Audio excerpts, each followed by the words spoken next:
الحمد لله رب العالمين والعاقبة للمتقين والصلاة والسلام على أشرف الأنبياء والمرسلين وعلى آله وأصحابه أجمعين. قال الله تعالى وتبارك في القرآن المجيد والفرقان الحميد. بسم الله الرحمن الرحيم. إن الله وملائكته يصلون على النبي يا أيها الذين آمنوا صلوا عليه وسلموا تسليما. الصلاة والسلام عليك يا رسول الله وعلى آلك وأصحابك يا محبوب رب العالمين. تمام حمد و ثنا، تعریف و توصیف اللہ جل مجدہ الکریم کی ذات بابرکات کے لیے، جو خالق کائنات بھی ہے اور مالک شخصیات بھی.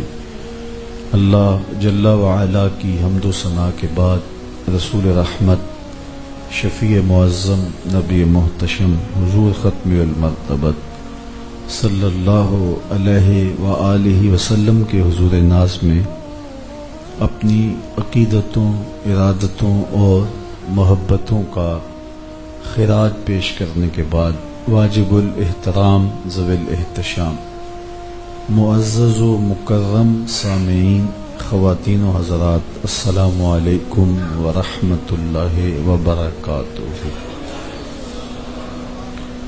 گزشتہ روز یہ چیز عرض کی گئی تھی کہ اسلام صرف عبادات کا نام ہی نہیں ہے، بلکہ ایمانیات بھی اس میں شامل ہیں، عبادات بھی اس میں شامل ہیں، معاملات اور اخلاقیات بھی ایمان میں، اسلام میں شامل ہیں. ان سب کے مجموعے کو اسلام کہا جاتا ہے.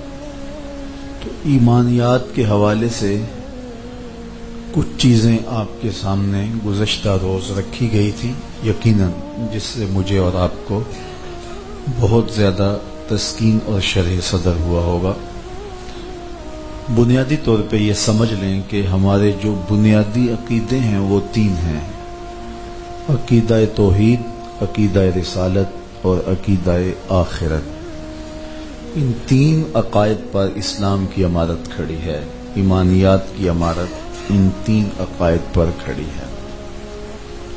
توحید کے حوالے سے بہت ساری باتیں آپ کے گوش گزار کی گئیں، اور بہت ساری باتیں ہیں جن کو گوش گزار کیا جانا چاہیے، لیکن وقت کے دامن میں اتنی گنجائش نہیں ہے کہ اتنی تفصیل سے تمام امور پہ بات ہو سکے. البتہ ہم اللہ تعالی جل شانہ کی تجسیم کے قائل نہیں ہیں، یعنی وہ جسم نہیں رکھتا، اس سے وہ پاک ہے، منزہ ہے. ہمارا عقیدہ تنزیل کا ہے بلا تشبیہ. یہ جنہوں نے کہا کہ اللہ جل شانہ عرش پہ چڑھا، تو انہوں نے توحید کو سمجھا ہی نہیں.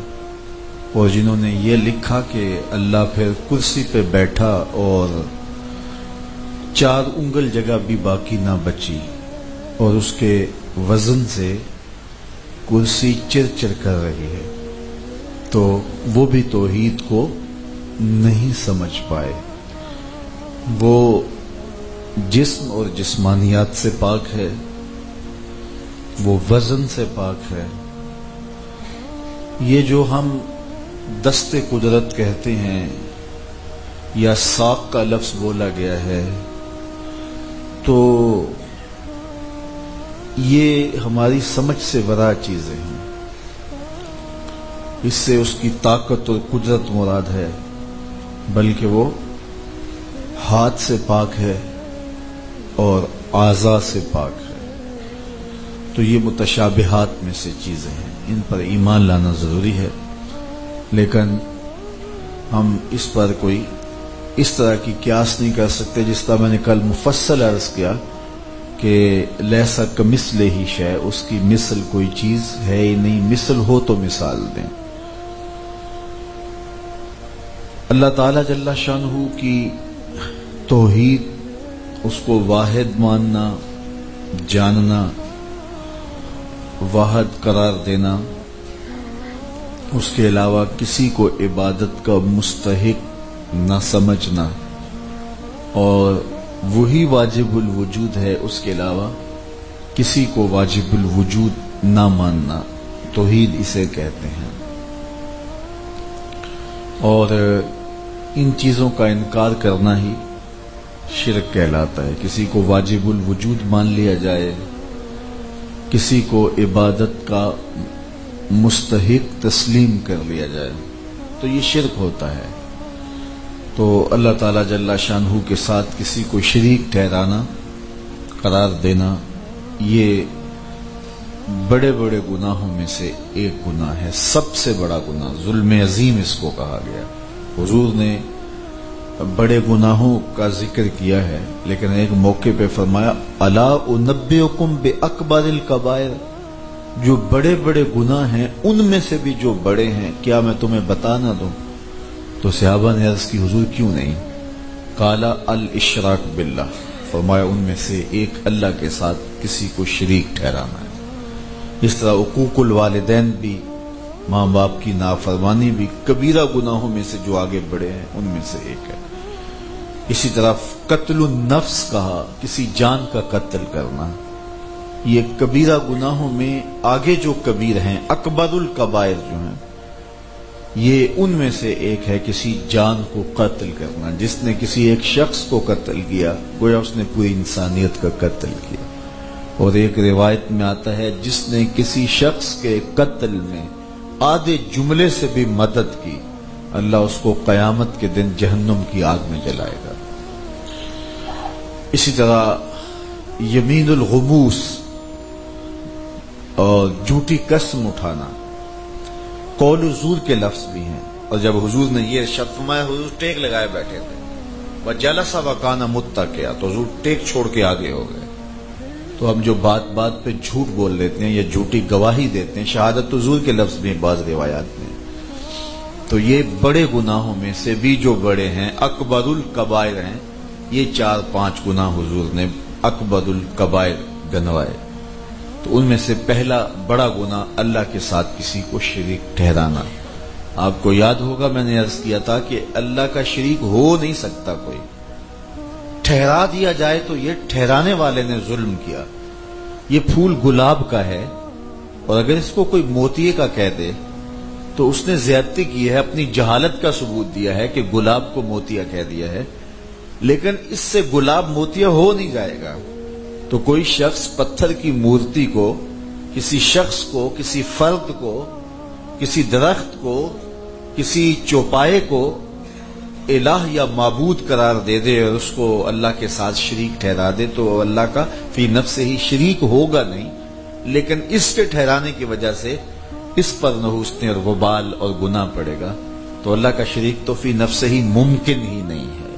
کون ہے جو اس کے ساتھ اس کے امور میں، اس کے کاموں میں، اس کی ذات میں اور اس کی صفات میں شریک ہو سکتا ہے؟ کسی کی ہمت ہی کیا ہے کہ کوئی اس کے ساتھ شریک ہو؟ تو اس لیے ممکن ہی نہیں ہے۔ اس کا شریک ممتنع الوجود ہے، یعنی اس کے شریک کا نہ ہونا واجب ہے۔ اللہ واجب الوجود ہے، اس کا ہونا واجب ہے۔ ہم لوگ ممکن الوجود ہیں تو ٹھیک، نہ ہوتے تو پھر بھی کوئی فرق نہ پڑتا۔ تو اللہ تعالیٰ کا شریک ممکن نہیں۔ دوسری بات ایمانیات میں سے رسالت کا اقرار۔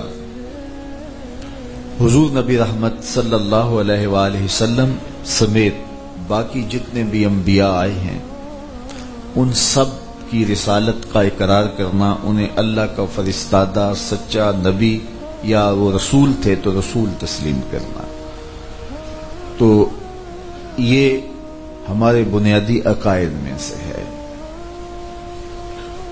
حضور علیہ السلام سے قبل نبیوں کی تعداد معلوم نہیں کتنی ہے، متعین مشخص تعداد معلوم نہیں ہے۔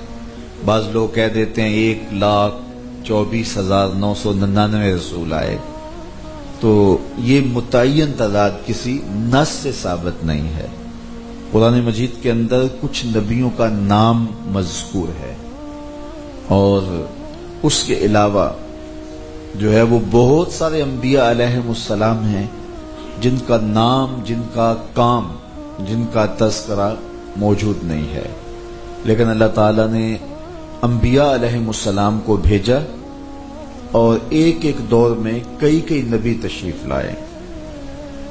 یعنی ایک شہر میں بعض اوقات کئی نبی ہوتے، اور ایک قوم کے لیے رسول مبعوث کیا جاتا، اور مختلف اقوام میں مختلف رسول مبعوث کیے جاتے۔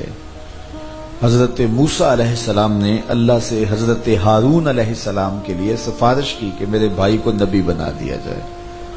اللہ اکبر! تو اللہ تعالیٰ نے ان کی دعا قبول فرمائی، اور حضرت ہارون علیہ السلام کو بھی نبوت سے سرفراز کیا، اور وہ ان کی نیابت میں کام کرتے تھے۔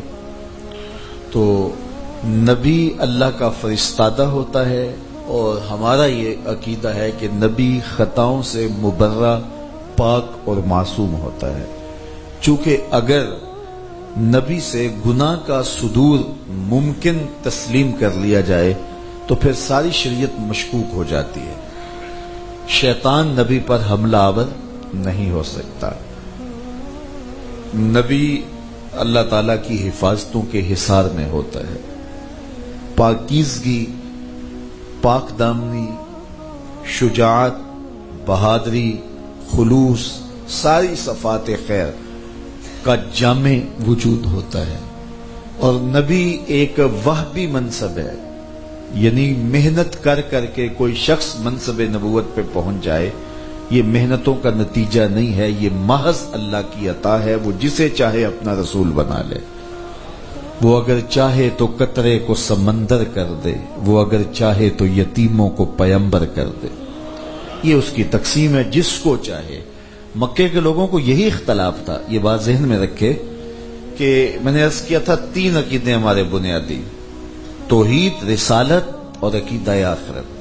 جو قریش مکہ تھے وہ توحید کا انکار نہیں کرتے تھے، وجود باری کے منکر نہیں تھے، اللہ تعالیٰ کو مانتے تھے، کعبے کی خدمت کرتے تھے، لیکن وہ بتوں کو ساتھ شریک مانتے تھے، ان کا عقیدہ توحید خراب ہو گیا۔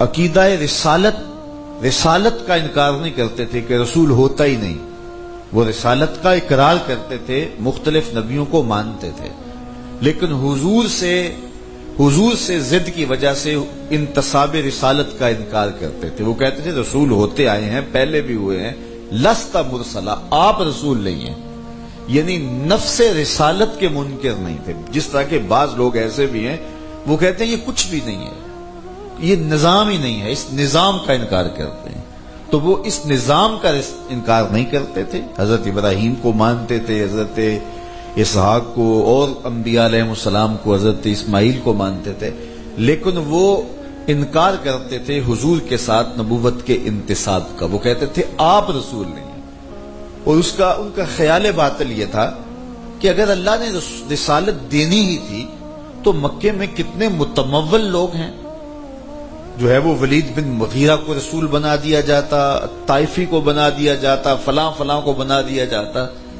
جس کے باپ کا سایہ سر پہ نہیں ہے اس کو ہی رسول بنانا تھا، جو مالدار بھی نہیں ہے اس کو رسول بنانا تھا۔ تو اللہ تعالیٰ جس کو چاہے، وہ چاہے یتیموں کے سر پہ پیغمبری کا تاج رکھ دے، یہ اس کی تقسیم ہے، ان سے پوچھ کے بنانا تھا اس نے۔ تو اللہ جس کو چاہے، اچھا ان کا جو کافر ہیں، بے دین ہیں، ان کے بڑے عجیب و غریب اعتراضات اور سوال ہوتے ہیں۔ سورہ یاسین اٹھائیے، نے ان کی جانب رسول بھیجے، وہ بستی تھی ایک انطاکیہ، یا کوئی اور بھی مفسرین نے جو نام لیا، تو انہوں نے کہا کہ ہم آپ کو رسول نہیں مانتے، آپ تو بشر ہیں۔ تو وہاں مفسرین نے ایک بڑی خوبصورت بات لکھی، میں آپ سے کرنا چاہتا ہوں اور آپ کی توجہ چاہوں گا۔ انہوں نے کہا کہ ہم تجھے رسول مان لیں جو بشر ہے، تو مفسرین نے ایک بڑی خوبصورت بات کی. وہ کہتے ہیں عجیب ہے قوم، ماننے پہ آئے تو پتھر کو خدا مان لے اور نہ ماننے پہ آئے تو بشر کو رسول بھی نہ مانے. یعنی قوم کا مزاج ہے نا کہ ایک طرف پتھر کی مورتی کو خدا مان رہی ہے، اپنے ہاتھوں سے تراشا، بنایا، اس کے اوپر رنگ روغن کیا، اس کی آنکھیں تراشی اور پھر اس کو پوجا کرنے لگ گئے کہ یہ ہمارا خدا ہے. خود آٹا گوندا اور پھر اس کو تھوڑا اس کی نرمی کم ہوئی، سختی آئی، پھر اس کا ایک بت بنایا، پھر دھوپ میں رکھ کے خشک کیا اور پھر اس کی پوجا پاٹ شروع کر دی. ماننے پہ آئیں تو مٹی کے بنے ہوئے مادو کو، آٹے کے بنے ہوئے جو ہے وہ بت کو اور پتھر کی مورتی کو اپنا خدا مان لیں، اور نہ ماننے پہ آئیں تو حواس کے اجالے رکھنے والا، نورانی آنکھیں رکھنے والا، میٹھی بولی رکھنے والا، بات کرے تو پھول جھڑیں، لہجے میں حسن رکھنے والا، باتوں میں خوشبو سمونے والا، اور جب چلے تو اس کی چال سے جو ہے وہ زمین پر ایک عجیب کیفیت نور پیدا ہو، تو اس پاکیزہ شخص کو بشر کہہ کے رسول ماننے سے انکار کرتے. تو ماننے پہ آئیں تو پتھر کو بھی خدا مان لیں اور نہ ماننے پہ آئیں تو بشر کو رسول بھی نہ مانیں. اصل اس کے پیچھے فلسفہ کچھ اور ہے، اور وہ یہ کہ پتھر کو خدا ماننے سے ان کے مفادات پہ زد نہیں پڑتی. پتھر کو خدا ماننے سے ان کے مفادات پہ زد نہیں پڑتی. کیوں؟ اس لیے کہ پتھر کی مورتی ان کے امور میں مداخلت نہیں کرتی. وہ جوا کھیلیں، وہ شراب پئیں، وہ ظلم اور تعدی کا بازار گرم رکھیں، لوگوں کے حق غصب کریں، لوگوں سے زیادتیاں کریں، جو مرضی کریں، پتھر کی مورتی کے سامنے آ کے دن میں 2 مرتبہ، 1 مرتبہ، 4 مرتبہ جھک گئے اور ان کے نفس کو تسکین ہو گئی اور باقی ساری زندگی اپنی مرضی سے گزاریں. وہ پتھر کی مورتی ساری زندگی کبھی بول کے نہیں کہتی کہ مجھے پوجتے ہو، یہ کیا کر رہے ہو. اس لیے پتھر کی مورتی کو پوجنے میں انہیں کوئی پریشانی نہیں ہے کہ وہ ان کے معاملات کے اندر دخیل نہیں ہے. لیکن بشر کو رسول ماننے میں پرابلم یہ ہے کہ رسول ماننے سے پھر زندگی بدلنے پڑتی ہے. وہ تو کہے گا اس راستے پہ نہ چلو، اس طریقے پہ نہ چلو، یہ انداز زندگی اختیار نہ کرو. تو اس لیے ان کو یہاں اعتراض ہوتا ہے، وہاں اعتراض نہیں ہوتا. اور اگر یہ بات اچھی طرح آپ سمجھ چکے ہیں تو میں اس دور کی ایک مثال بھی عرض کرنا چاہتا ہوں. بعض ننگے دھڑنگے لمبے بال اور غسل واجب ہونے کے باوجود غسل کرتے بھی نہیں، کریں بھی تو ان کا غسل ہو ہی نہیں سکتا، اس لیے کہ بالوں تک پانی ہی نہیں پہنچ پاتا. اور وہ کسی جگہ پہ بیٹھ جاتے ہیں، یا تو چپ سادھ لیتے ہیں یا پھر گالیاں بکتے ہیں. تو لوگوں کا ہجوم ان کے گرد دیکھنے والا ہوتا ہے. کیوں؟ اس لیے کہ وہ لوگوں کے معاملے میں دخیل نہیں ہوتے. لوگوں کو اپنے مفادات ان سے وابستہ ہوتے ہیں، ان کے پاس جائیں گے اور جا کے ان کے پاس بیٹھیں گے اور نفس کی تسکین کو روح کی تسکین قرار دے دیں گے، اور ان کے گرد ہزاروں لاکھوں کے مجمع جمع ہو جائیں گے. تو لوگ کہیں گے جناب کچھ ہے تو اتنے لوگ جا رہے ہیں نا. لا یسیر الباطل حقا بکثرت المتمسکین بہ. اگر باطل کے پاس بہت سارے لوگ جمع ہو جائیں تو باطل حق نہیں ہو جاتا. یہ نفس کا دھوکہ ہے.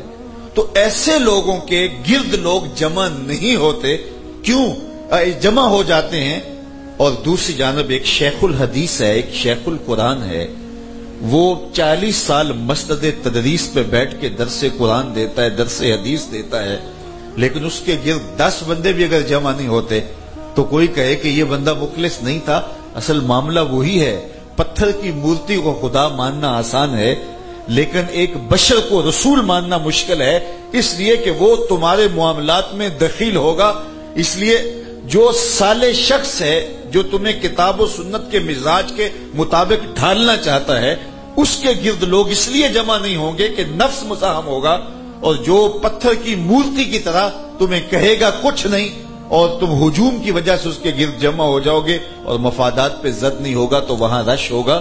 تو یہ وہی مثال ہے کہ جو مفادات پہ زد لگاتا ہے تو وہاں سے نفس جو ہے وہ روکتا ہے اور انسان کے لیے مشکل ہوتی ہے.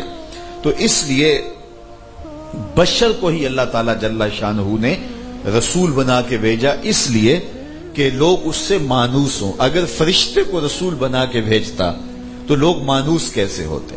تو بشر نے انہیں بتانا ہے کہ کھانا کس طرح ہے، پینا کس طرح ہے، پہننا کس طرح ہے، شادی نکاح ازدواجی مسائل ان کے سامنے رکھنے. تو بشر ہونے سے فرق نہیں پڑتا. لیکن یہ ساتھ دوسرا دھوکہ یہ بھی ہے کہ بعض اوقات ایسا ہوتا ہے کہ بس نبی کو محض بشر ہی سمجھ لیا جاتا ہے اور اس کی وہ غیبی صفات کا اقرار نہیں کیا جاتا، تو اس سے بھی نبوت کی شان کو بندہ سمجھ نہیں پاتا. میں آپ کو عرض کرنا چاہتا ہوں، قرآن نے بتایا نا کہ ایمان کیا ہے، الذین یؤمنون بالغیب. مومن وہ ہے جو بن دیکھے مانتے ہیں. تو بن دیکھی چیز کو ماننے کا نام ایمان ہے نا. جو چیز دیکھ لی، سمجھ میں آ گئی، اس کو نہیں مانے گا تو اور کیا کرے گا. ایک غیر مسلم بھی تحقیق کرتا ہے، جستجو کے میدان میں اترتا ہے اور پھر وہ سمجھتا ہے کہ مسواک کرنے سے کس قدر فوائد ہوتے ہیں. ان فوائد کو سامنے رکھ کے وہ مسواک کرتا ہے تو کیا اس کو سنت کا ثواب ملے گا؟ اس لیے کہ اس نے اس کی حقیقت کو سمجھ کے ان فوائد کے حصول کے لیے وہ کام کیا ہے. تو نصف النہار پہ جب سورج چڑھ جائے تو اس کو ماننے کا ماجرا کیا ہے؟ وہ تو ہر کوئی مانے گا. ایمان بالغیب ماننے کا نام ہے، ان ڈٹھے سودے کرنے کا نام ہے. اللہ اکبر. اس کی ایک مثال آپ کو دیتا ہوں. بہلول کا نام تو تم نے سنا ہے. مجذوب اور جذب کی کیفیت میں ہر وقت دجلہ کے کنارے گھومتا رہتا تھا اور وہ اللہ سے لو لگائے رکھتا. یہ مجاذیب میں سے تھا. مجذوب اس کو کہتے ہیں کہ تجلیات کے وفور سے جس کا شیشہ عقل ٹوٹ جائے اور اس کی منزل رک جائے، آگے چل نہ پائے. اعلیٰ حضرت فرماتے ہیں سچے مجذوب کی علامت یہ ہے کہ شریعت کی مخالفت نہیں کرے گا. اگرچہ اس کی اپنی حالت عجیب ہوگی، لیکن شریعت کے خلاف جو یہ بکواس کرتے پھرتے ہیں یہ مجذوب نہیں ہو سکتے، یہ مکار ہو سکتے ہیں. تو مجذوب شریعت کے خلاف نہیں بولے گا، لیکن اس کی اپنی حالت یہ ہے کہ شیشہ عقل ٹوٹ گیا ہے. اور یہ شکستہ لوگ، پھٹے پرانے کپڑے، بکھرے بال. میرے حضور نے فرمایا، صحیح بخاری کی روایت ہے، رب اشعث اغبر مدفوع بالابواب لو اقسم علی اللہ لابر.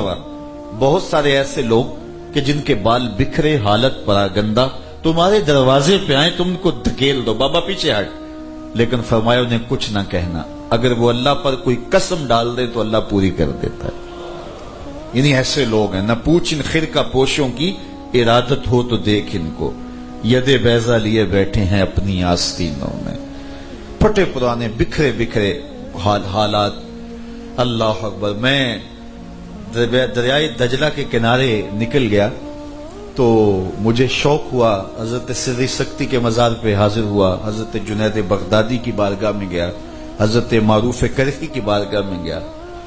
تو چلتا چلتا وہاں ایک بچے کھیل رہے تھے تو میں نے ان سے پوچھا، چھوٹے چھوٹے عربی بچے تھے، میں نے کہا کہ یہاں کوئی مزار ہے؟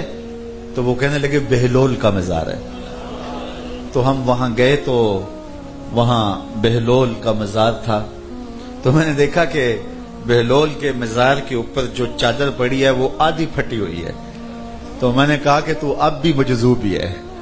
تو بہلول دریائے دجلہ کے کنارے گھومتا رہتا تھا اور وہاں وہ مٹی کے چھوٹے چھوٹے گھروندے اپنے پاؤں پہ بناتا اور انہیں مسمار کر دیتا. کبھی آپ نے دیکھا کوئی ریت پھینک جائے گلی میں تو بچوں کا شغل ہوتا ہے کہ وہ تھپک کے پاؤں پر گنوندے بنا کے پھر ہولے سے پاؤں نکال لیتے ہیں. یہ آپ نے بھی دیکھا ہوگا، بلکہ شاید گزرے بھی ہوں ان راہوں سے. وہ اقبال نے کہا تھا، افکار جوانوں کے خفی ہوں کہ جلی ہوں، پوشیدہ نہیں مرد کلندر کی نظر سے، معلوم ہے مجھ کو تیرے احوال کے میں بھی مدت ہوئی گزرا تھا اسی راہ گزر سے. تو ہم بھی کبھی یہ کام کرتے رہے ہیں. ہم تو وہ پیر نکال لیتے تھے، کہتے تھے کہ ہتھا نال بنایا تو پیرا نال بنایا تو ہتھا نال ٹایا، پتہ نہیں اس طرح کے کوئی لفظ ہوتے تھے. تو یہ مرحلہ آپ نے بھی دیکھا ہوگا. تو بہلول بھی اسی شغل میں لگا ہوا ہے، پاؤں پہ گروندے بناتا ہے، تھپکتا ہے، ہولی سے پاؤں نکال لیتا ہے. ہارون رشید گزرتا گزرتا رک گیا. کہا بہلول کیا کر رہے ہو؟ کہا جنت کے محل بنا رہا ہوں۔ بادشاہ مسکرا کے گزر گیا، دیوانہ ہے، موج میں لگا ہوا ہے۔ پیچھے سے ملکہ زبیدہ، اللہ اکبر، یہ بادشاہ کی بیوی تھی ہارون الرشید کی، اور بڑی صالح خاتون تھے، میں اس کے مزاج پہ بھی گیا ہوں۔ اللہ اکبر، ملکہ زبیدہ نے جب ہارون الرشید نے اس سے نکاح کرنا چاہا تو اس نے کہا میرے نکاح کا حق مہر دے لو گے؟ اس نے کہا بتاؤ کیا حق مہر ہے، بادشاہوں کے لیے کیا مشکل ہوتا ہے؟ تو اس نے کہا یہاں بغداد سے نہر کھدواؤ اور جو ہے وہ میدان عرفات تک پہنچاؤ، تو یہ میرا حق مہر ہوگا۔ تو بادشاہ نے کہا یہ تمہارا حق مہر ہم ادا کریں گے۔ اور جب نہر کھد گئی اور اس کے حساب زبیدہ کو جو ہے وہ پیش کیے گئے تو اس زمانے میں اس کے کتنے خراجات آئے تھے، آج بھی اس کے نشانات وہاں موجود ہیں۔ تو اس نے کاغذ پھاڑ کر کے نہر میں پھینکتے ہوئے کہا ترکت الحساب الی یوم الحساب، میں اس کا حساب یوم حساب پہ چھوڑتی ہوں۔ اللہ اکبر، بڑی صالحہ خاتون تھی، نیکوکار تھی، تو وہ گزری تو دیکھا کہ یہ اسی شغل میں لگا ہے، تو پھر یہ بھی رک گئی۔ پوچھا بہلول کیا کر رہے ہو؟ کہا جنت کے محل بنا رہا ہوں۔ کہا بیچتے بھی ہو؟ کہا ہاں بیچنے کے لیے بنا رہا ہوں، لوٹ سے لگائی ہوئی۔ کہا کتنے کا؟ کہا 10 درہم کا ایک دیتا ہوں۔ اب 10 درہم بادشاہوں کے لیے کیا مشکل ہوتے ہیں، تجوری سے نکالے 10 درہم اسے دیے۔ بہلول نے دیکھے، مسکرا کے دریائے دجلہ میں پھینک دیے۔ فقیر اتنی دیر تک فقیر نہیں بنتا جب تک اس کی نظر میں مٹی کا ڈھیلا اور سونے کی ڈلی برابر نہ ہو جائے۔ اللہ اکبر، پھینک دیا اور کہا کہ ایک محل کے گرد دائرہ کھینچ دیا، کہا یہ محل تمہارا ہوا۔ ملکہ گزر گئی۔ رات کو بادشاہ محل میں واپس پلٹا، دیکھا کہ سویا تو خواب میں کیا دیکھتا ہے کہ عالی نصب محل ہے، کبھی محل ایسا بادشاہ نے دیکھا ہی نہیں تھا۔ تو اوپر لکھا ہے ملکہ زبیدہ، تجسس اور بڑھا، آگے بڑھنے لگا، خادم نے راستہ روک دیا، کہا یہ آپ کا محل نہیں۔ کہا میری بیوی کا نام لکھا ہے، کہا ہاں اسی کا ہے، لیکن یہ جنت ہے، دنیا کے تقاضے اور ہیں، یہاں کے تقاضے اور ہیں، اذن کے بغیر تم نہیں جا سکو گے۔ بادشاہ کی آنکھ کھل گئی، فوراً اس نے اپنی بیوی کو بیدار کیا، کہا تو کون سا نیک عمل کیا؟ میں نے جنت میں تیرے نام کا محل دیکھا ہے۔ وہ سوچ میں پڑ گئی، کوئی ایسا عمل نہیں، وہی معمول کی نمازیں۔ ہاں یاد آیا، میں گزر رہی تھی، راستے میں بہلول گروندے بنا رہا تھا، میں نے پوچھا تو کہنے لگا جنت کا محل ہے، 10 درہم میں خریدا تھا۔ بادشاہ سر پکڑ کے بیٹھ گیا، وہ تو مجھے بھی کہتا تھا۔ میں دیوانے کی کہانی سمجھ کے گزر گیا۔ اگلے دن بادشاہ قصدن گزرا، دل دھڑک رہا تھا کہ بہلول پھر اسی کام میں لگا نظر آ جائے۔ دیکھا تو بہلول پھر گروندے بنا رہا ہے۔ بادشاہ پھر قریب گیا، پوچھا بہلول کیا کر رہے ہو؟ اب دل دھڑک رہا تھا کل والا جواب مل جائے۔ کہا جنت کے محل بنا رہا ہوں۔ بادشاہ کو تسلی ہوئی۔ دوسرا سوال کیا بیچتے بھی ہو؟ کہا ہاں بیچنے کے لیے بنا رہا ہوں۔ کہا کتنے کا؟ کہا آدھی حکومت لگے گی۔ کہا کل تو 10 درہم کا تھا۔ کہا وہ انڈٹھا سودا تھا، تو دیکھ کے آیا ہے۔ الذین یؤمنون بالغیب، یہ تو بہلول کی کہانی ہے۔ آپ کی گلی میں جو تربوز بیچتا ہے وہ بھی کہتا ہے اگر بغیر ٹکی کے لے لو گے تو 15 روپے کا، اگر ٹکی لا کے چیک کرنا ہے تو پھر 20 کا ہی دوں گا، اس لیے کہ تم نے دیکھ لیا ہے۔ میرے حضور کا ایک فرمان سنیے، میرے حضور نے ارشاد فرمایا صحابہ تمہیں مبارک ہو تمہارے ایمان لانے کی کہ تم نے مجھے دیکھا، تم نے چاند کے ٹکڑے ہوتے دیکھے، تم نے پتھروں کو کلمہ بولتے دیکھا، تم نے درختوں کو سلامیاں کرتے دیکھا، تمہیں مبارک ہو تمہارے ایمان لانے کی۔ ایک مبارک وَطُوبَى 7 مرات من لم يرانی وآمن بی، اور انہیں 7 مبارکیں ہوں جنہوں نے مجھے دیکھا نہیں ہوگا اور میرے پہ ایمان لائیں گے۔ ان ڈٹھے سودے، یہ بہت بڑی بات ہوتی ہے، یہ بہت بڑا حسن ہوتا ہے۔ اب یہاں ایک اور بات کرنا چاہوں گا اور اس پر آپ کی بہت ساری توجہ بھی چاہیے مجھے، اور اس سے آپ کو بہت زیادہ شرح صدر بھی ہوگا اور ایک بہت بڑا عقدہ کھل جائے گا۔ حضور کے ہاتھ کو ماننے کا نام ایمان نہیں ہے، یہ تو ابو جہل بھی مانتا تھا یہ ہاتھ ہے۔ ہاتھ میں ید اللہ کی طاقت کو ماننے کا نام ایمان، یہ غیبی صفت تھی۔ حضور علیہ الصلوۃ والسلام کے بازوؤں کا نام ایمان نہیں، ماننے کا نام ایمان نہیں ہے، یہ تو ابو لہب بھی جانتا تھا یہ بازو ہیں۔ بازوؤں میں ماں رمیت کی قوت کو ماننے کا نام ایمان ہے۔ چہرے کو ماننے کا نام ایمان نہیں ہے، چہرے کو تو اتبا بھی مانتا تھا، لیکن چہرے میں وجہ اللہ کے جلووں کو ماننے کا نام ایمان ہے. زبان کو ماننے کا نام ایمان نہیں ہے. اس کو تو عتیبہ بھی مانتا تھا، لیکن زبان میں وما ينطق عن الهوى ان هو الا وحی یوحی کی طاقت کو ماننے کا نام ایمان ہے. دوسرے لفظوں میں یہ کہہ لو کہ محمد بن عبداللہ کو ماننے کا نام ایمان نہیں ہے، محمد رسول اللہ کو ماننے کا نام. تو مجھے بتاؤ، کوئی حضور کے اوصاف کو ہی نہیں مانتا تو اس نے پھر مانا کیا؟ ایمان تو بالغیب ہوتا ہے. ہاتھوں کو تو سارے مانتے تھے، انگلیوں کو تو سارے مانتے تھے، آنکھوں کو تو سارے مانتے تھے، یہ پیشانی ہے، یہ ماتھا ہے، یہ سب کچھ ہے، لیکن میرے رب نے کہا یہ نہیں مانتے، اس لیے کہ تیرے غیبی وصف نہیں مانے. سنو قرآن، وَتَرَاهُمْ يَنْظُرُونَ إِلَيْكَ وَهُمْ لَا يُبْصِرُونَ. قرآن کہتا ہے، ذرا دیکھیے کیا یہاں کمال کر دی.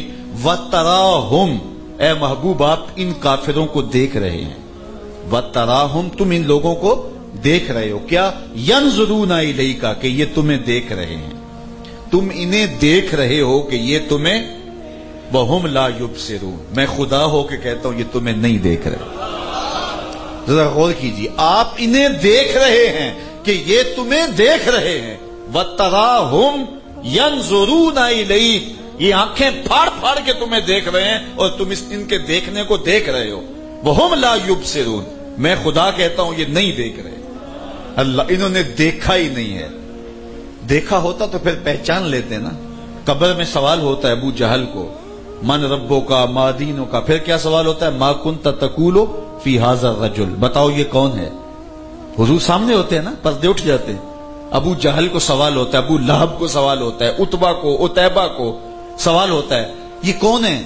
تو وہ آگے سے کیا کہتے ہیں؟ ہے ہاتھ لا ادری، ہائے افسوس ہم نہیں پہچانتے. اچھا پہچانتے نہیں تھے تو پتھر کس کو مارتے تھے؟ پہچانتے نہیں تو گڑے کس کی راہوں میں کھودتے تھے؟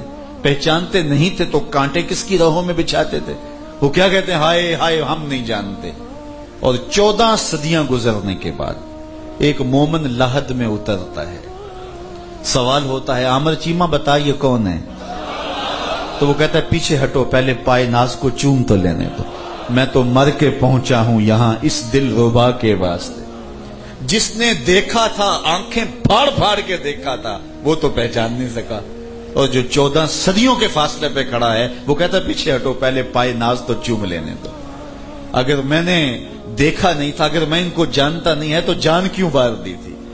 تو اس نے دیکھ کر بھی نہیں دیکھا. قرآن کہتا ہے آنکھیں پھاڑ پھاڑ کے دیکھ رہے ہیں، دیکھا ہی نہیں ہے. لیکن یہ صدیوں کے فاصلے پہ ہیں. لیکن در دل مسلم مقام مصطفیٰ، آبروئے ماز نام مصطفیٰ، مومن کے دل میں ڈیرے ہی حضور کے ہوتے. تو ایمان بالغیب ماننے کو کہتے ہیں. تو ہاتھوں کو ماننے کا نام ایمان نہیں ہے، ہاتھوں میں ید اللہ کی طاقت ماننے کا نام ایمان ہے. بازو میں ما رمیت کی توانائیوں کو ماننے کا نام ہے. آنکھوں میں ما زاغل بصر کی طاقتوں کو ماننے کا نام ایمان ہے. اور کانوں میں وہ قوتیں اور وہ توانائیاں ماننے کا نام ایمان ہے. اور اگر یہ نہیں مانا تو پھر مانا کیا ہے؟ تو اس لیے حضور کی ان صفات کو ماننے کا نام ایمان ہے. اللہ ہمیں حضور کے ساتھ ایمان کی ایسی پختگی نصیب فرمائے. اللہ اکبر. تو ایمانیات یہ 3 چیزیں ہیں. تیسری چیز ہماری عقیدہ آخرت. اور عقیدہ آخرت کیا ہے؟ کہ ہم اس دنیا میں بیٹھ نہیں رہنا، موت کے بعد ایک دوسری زندگی شروع ہونے والی ہے جس کو برزخی زندگی کہتے ہیں. اور وہ حضور نے ارشاد فرمایا، القبر روضۃ من ریاض الجنہ اور حفرۃ من حفر النیران. جو قبر ہے یا جنت کے باغوں میں سے ایک باغ ہے یا جہنم کے گڑھوں میں سے ایک گڑھا ہے. اب بظاہر ہم قبر کھود کے دیکھتے ہیں تو ہڈیاں دکھائی دیتی ہیں، لیکن ہمارا ایمان بالغیب ہے کہ جو حضور نے فرمایا کہ قبر میں یا جنت کی ہوائیں آنا شروع ہو جاتی ہیں یا جہنم کی آگ کے شعلے لپٹنے لگ جاتے ہیں. تو یہ یقین اور اذعان ہمارا رکھنا، تو یہ ایمانیات میں سے، یہ ایمان بالغیب میں سے ہے. پھر وہاں سے ہم آخرت کی منزل میں قیامت کے موقع پر قبروں سے لوگ اٹھائے جائیں گے. یہ ایک تیسرا عقیدہ ہے، اور اس پر کفار مکہ کو بہت زیادہ اعتراض تھا. وہ کہتے ہیں یہ کیسے ہو سکتا ہے؟ جب ہم مر جائیں، مٹی ہو جائیں اور ہماری ہڈیاں جو ہیں وہ بکھر جائیں گی تو پھر دوبارہ ہم کیسے اٹھائے جائیں گے؟ وہ کہتے تھے باقی تمہاری ساری باتیں سمجھ میں آتی ہیں، لیکن یہ بات ہماری سمجھ میں نہیں آتی کہ مرنے کے بعد ہم دوبارہ اٹھائے جائیں اور دوبارہ ہمیں زندگی دی جائے۔ اللہ تعالیٰ جل شانہ نے سورہ یاسین کے آخری رکوع کے اندر جو ہے وہ اس کا بڑا خوبصورت جواب دیا۔ جب نضر بن حارث نامی ایک کافر نے کہیں سے کوئی بوسیدہ اور پرانی ہڈی اٹھائی اور حضور کی خدمت میں حاضر ہو گیا اور کہا کہ کیا اس ہڈی کو دوبارہ زندہ کیا جائے گا؟ وہ کہتے تھے کہ جب ہم گل سڑ جائیں گے تو دوبارہ کیسے زندہ ہوں گے؟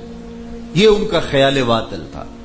اب دیکھیے، اولم یری الانسان انا خلقناہ من نطفۃ فاذا هو خصیم مبین وضرب لنا مثلا ونسی خلقہ قال من یحیی العظام وہی رمیم۔ ہڈی اٹھا لایا، حضور کے سامنے کھڑا ہو گیا، اس کو توڑتا ہے، اس کے ریزے زمین پہ گرتے ہیں اور ساتھ کہتا ہے اچھا آپ کا خیال ہے ان ہڈیوں کو زندہ کیا جائے گا؟ ان کو کون زندہ کرے گا؟ تو یہ اس کا سوال تھا، اور ساتھ وہ تمسخر اڑا رہا تھا، اور ہڈی کو توڑتا، اس کے ذرے زمین پہ گرتے اور ساتھ کہتا ہے ان ہڈیوں کو کون زندہ کرے گا؟ اب سنیے جواب، آپ اشش کر اٹھیں گے۔ قرآن تو قرآن ہے نا، اللہ اکبر، منہ توڑ کے رکھ دیا۔ اس نے ہڈی پرانی اکٹھی کی، بوسیدہ ہڈی کو توڑتا، ذرے گرتے اور ساتھ پوچھتا کہ من یحیی العظام وہی رمیم، ان ہڈیوں کو کون زندہ کرے گا جب یہ اتنی بوسیدہ ہو چکی ہوں گی؟ کل، اے محبوب اسے فرما دیجئے، یحییھا الذی انشاھا اول مرہ، اس کو وہی زندہ کرے گا جب ہڈیاں بھی نہیں تھی جس نے انسان کو بنایا تھا۔ جب یہ ہڈی نہیں تھی جس نے اس کو بنایا تھا وہ اس کو دوبارہ جوڑ بھی لے گا۔ جس کمپنی نے یہ مائک ایجاد کیا ہے، بنایا ہے، تو اگر یہ خراب ہو جائے، اس کے میٹیریل میں کوئی مسئلہ بن جائے، اس کی فنی خرابی آ جائے، تو اس کے لیے اس کو صحیح کرنا کیا مشکل ہے؟ کوئی کہے اب اس کو کیسے صحیح کیا جائے گا؟ میاں جنہوں نے ایجاد کر دیا ان کے لیے صحیح کرنا کیا مشکل ہے؟ تو کہا، وہ کہتا ہے کہ ان ہڈیوں کو دوبارہ کون زندہ کرے گا؟ کل، فرما دیجئے، یحییھا الذی انشاھا اول مرہ، اس کو وہ زندہ کرے گا جس نے پہلی بار اسے بنایا۔ وَهُوَ بِكُلِّ خَلْقٍ عَلِيمٌ، اور وہ ہر تخلیق کو جاننے والا ہے، اس کے لیے کوئی مشکل نہیں ہے۔ تو ہم اس کے بعد اٹھائے جائیں گے، قبروں سے لوگ اٹھیں گے، قیامت قائم ہوگی۔ اللہ اکبر۔ اور میں نے عرض کیا تھا قیامت کافروں پر قائم نہیں ہوگی، مسلمانوں پہ قائم نہیں ہوگی، کفار پہ قائم ہوگی، اور لوگ قبروں سے اٹھیں گے، برہنہ اٹھائے جائیں گے قبروں سے۔ اللہ اکبر۔ جس طرح ماں کے پیٹ سے آئے ہیں سب برہنہ پیدا ہوئے، اسی طرح قبر بھی ایک پیٹ ہے جس سے برہنہ لوگ آئیں گے۔ اللہ اکبر۔ جب یہ بات فرمائی تو سیدہ عائشہ کا جسم کانپنے لگا، اور حضور سے کہا حضور ایک دوسرے سے ہمیں شرم نہیں آئے گی، حیا نہیں آئے گی؟ فرمایا عائشہ معاملہ اس سے بھی آگے ہے۔ مطلب کیا؟ کوئی ہوش رہے گا تو شرم آئے گی، ہوش اڑے ہوں گے، حواس باختہ ہوں گے، خوف قیامت، ہول قیامت طاری ہوگا۔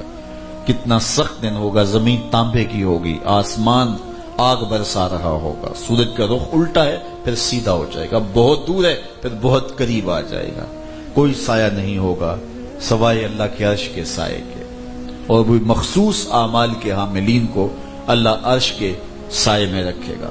لوگ اپنے گناہوں کے سبب پسینے میں شرابور ہوں گے، کوئی ٹخنوں تک، کوئی گھٹنوں تک، کوئی کمر تک، کسی کو پسینے کی لگام دی جائے گی، کوئی ڈوبا ہوگا پسینے میں۔ اللہ اکبر۔ ابن رجب حنبلی لکھتے ہیں وہ پسینہ اتنا بدبودار ہوگا، اگر اس کا ایک قطرہ اب زمین پہ ڈال دیا جائے، انسان کیا جانوروں کے دماغ بھی پھٹ جائیں۔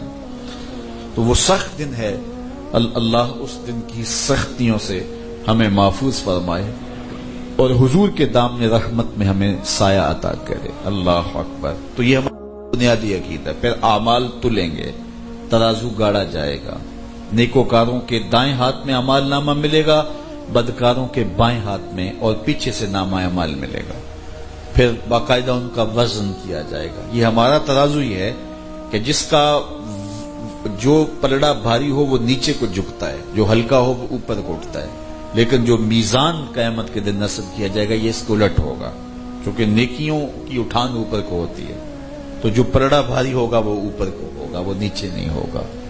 تو یہ قیامت کا دن ہوگا. پھر اس کے بعد جو ہے وہ لوگوں کو جہنم میں کچھ کو کھینچ کے لے جایا جائے گا. اور بعض روایات میں کچھ مجرموں کے گناہوں کی تفصیل بیان کرتے ہوئے فرمایا گیا کہ باقاعدہ جنت اور جہنم کو میدان حشر میں لایا جائے گا اور لمبی گردنیں دی جائیں گی, اور جہنم کی لمبی گردن ہوگی, اور وہ کچھ مخصوص مجرموں کو دبوچ کے اپنے اندر کھینچ لے گی. جب حشر کے میدان میں گھوم رہی ہوگی, سینوں میں کلیجے کانپ رہے ہوں گے, اور وہ کسی کو دبوچ کر کے مجمع سے اپنے اندر خود کھینچ کے لے جائے گی. اور کچھ لوگوں کو پیشانی کے بالوں سے اور پاؤں سے پکڑ کے گھسیٹ کے جہنم میں ڈالا جائے گا. بہت بہت سخت مرحلے ہوں گے. اللہ اکبر. زمین بالکل کوٹ کوٹ کے برابر کر دی جائے گی. اللہ تعالیٰ نے قرآن مجید میں اس منظر کو بیان فرمایا مختلف مقامات پہ. آپ سورہ الزلزال کے اندر ہولے قیامت کا منظر دیکھ سکتے ہیں. اذا زلزلت الارض زلزالها واخرجت الارض اثقالها وقال الانسان ما لها. سورہ انشقاق اور سورہ تکویر, یہ جو ہے یہ ایسی صورتیں ہیں جن کے بارے میں فرمایا گیا کہ اگر کسی نے قیامت کا نقشہ دیکھنا ہے تو وہ ان صورتوں کی تلاوت کرے. ان دو صورتوں میں پورا نقشہ بیان کیا گیا ہے. اسی طرح سورہ الفجر کے اندر وہ زمین کا کوٹ کوٹ کے برابر کر دینا اور وہ سخت مراحل کو بیان فرمایا گیا. ارشاد ہوا کہ وَجَاءَ رَبُّكَ وَالْمَلَكُ صَفًّا صَفًّا, اور اس دن رب کے حضور جو ہے وہ فرشتے حاضر ہوں گے. تیرا رب جلوہ فراز ہوگا اور فرشتے دست بستہ حاضر ہوں گے, اس کے حکم کے منتظر ہوں گے. وَجِيَ يَوْمَئِذٍ بِجَهَنَّمَ, اور جہنم کو حشر کے دن لایا جائے گا. 70,000 زنجیروں میں پرو کے لایا جائے گا. جب حضور ان آیات پہ جاتے تو رنگ زرد ہو جاتا چہرے کا. اللہ اکبر. یومئذ یتذکر الانسان وانیٰ لہ الذکریٰ, اس دن انسان کو اپنی زندگی یاد آئے گی, اس وقت وہ پچھتائے گا. اللہ فرماتا ہے وانیٰ لہ الذکریٰ, اب یاد کرنے کا کیا فائدہ, جب موقع تھا وہ تو گوا دیا.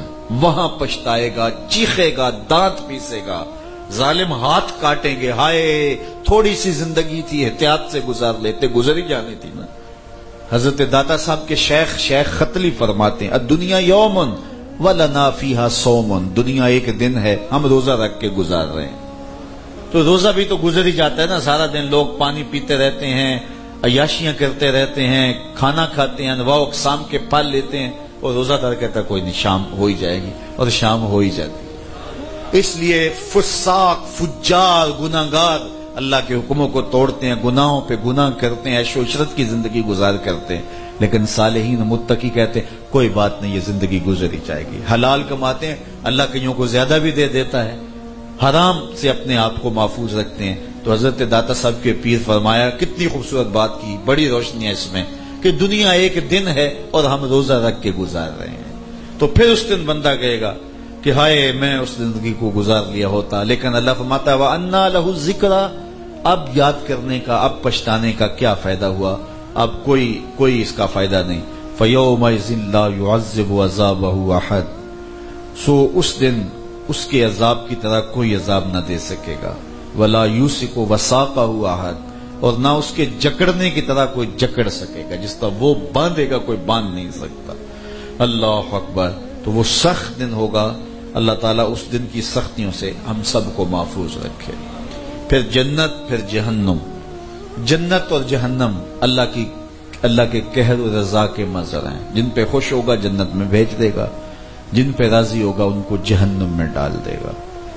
جو ابدی ٹھکانہ ہے جہنم, وہ صرف کفار کا ہے. مسلمان ہمیشہ جہنم میں نہیں رہیں گے. اگر گناہوں کی وجہ سے گئے بھی تو کچھ عرصے کے بعد وہ جہنم سے نکال لیے جائیں گے. وہ عرصہ طویل بھی ہو سکتا ہے, مختصر بھی ہو سکتا ہے.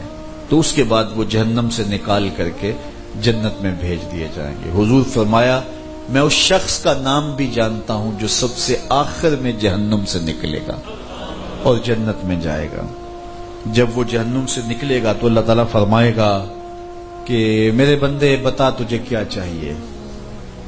تو ظاہر ہے جو سب سے آخر میں جہنم سے نکلے گا وہ تو کوئی بڑا ہی مجرم ہوگا نا، جس نے تکلیفیں لوگوں کو دی، اذیتیں دی، گناہ کیے، برائیاں کی، ہر حسرت دل کی نکالی ہوگی، لیکن پھر بھی کوئی گناہ رہ گئے ہوں گے جو حسرت اس کے دل میں رہ گئی ہوگی، بڑی آرزویں ہوں گی اس کی کہ یہ بھی مل جائے، یہ بھی مل جائے. تو اللہ اسے فرمائے گا بتا کیا چاہیے.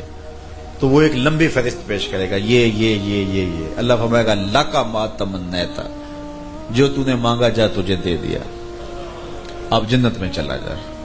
اب اس کا تو خیال ہے کہ جنت کے دروازے کے سائے میں مجھے جگہ مل جائے تو غنیمت ہے، جہنم سے نکال لایا گیا ہوں، یا وہاں کوئی 2-3 مرلے کی کٹیا مل جائے تو کافی ہے میرے لیے. لیکن اللہ فرمائے گا جا جنت میں چلا جا، تیرے لیے اس دنیا سے 10 گنا جگہ ہے وہاں.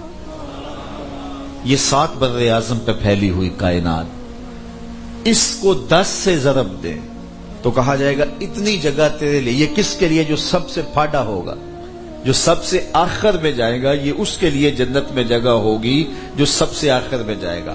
تو وہ کہے گا کہ اتسخر وانت الملک، بخاری کی روایت ہے، وہ کہے گا مالک تو بادشاہ ہو کے مجھ سے مذاق کر رہا ہے، اتسخر تو مجھ سے مذاق کر رہا ہے، وانت الملک اور تو بادشاہ ہے.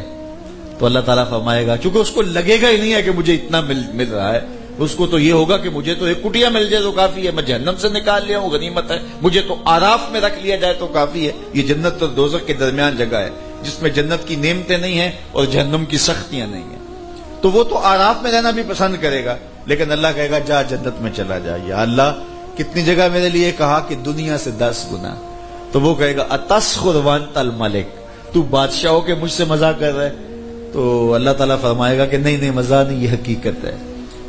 تو فضاحک النبی حتی بدت انیابہ، جب حضور یہ حدیث بیان فرما رہے تھے تو حضور اتنا ہنسے، اتنا مسکرائے کہ حضور کی داڑھیں صحابہ کو نظر آنے لگے کہ اسے یقین نہیں آ رہا ہوگا یہ سب سے آخری شخص کی جاگیر ہے جنت میں، تو بابا فرید گنج شکر کی جاگیروں کا عالم کیا ہوگا، داتا گنج بخش علی حجویری کی جاگیروں کا عالم کیا ہوگا.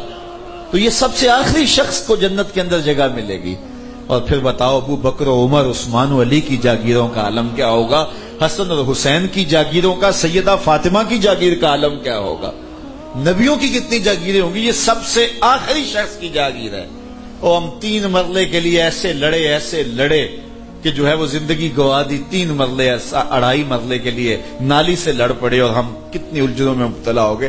سودا کرو جنت کا جس سے سب سے پھاڑے کو اتنا کچھ ملے گا، اور جو سب سے اول جائیں گے ان کو رب کتنا کچھ عطا فرمائے گا. اچھا جب جنتی جنت میں چلے جائیں گے، جہنمی جہنم میں چلے جائیں گے، جنتیوں کو ایک ہی خدشہ ہوگا کہیں موت نہ آ جائے. جب نعمتیں مل جائیں تو بندہ آرزو کرتا ہے نا کہ یہ نعمتیں چھن نہ جائیں. اور جہنمیوں کو ایک ہی امید ہوگی کہ کبھی موت آ جائے تو جان چھوٹ جائے. چونکہ موت ہی علاج ہے ان دکھوں کا، تو اللہ تعالیٰ جل شانہ مینڈے کی شکل میں موت کو لائے گا اور ذبح کر دیا جائے گا. جنتی جنت سے دیکھ رہے ہوں گے، جہنمی جہنم سے دیکھ رہے ہوں گے، لمبی لمبی گردنیں نکال کے.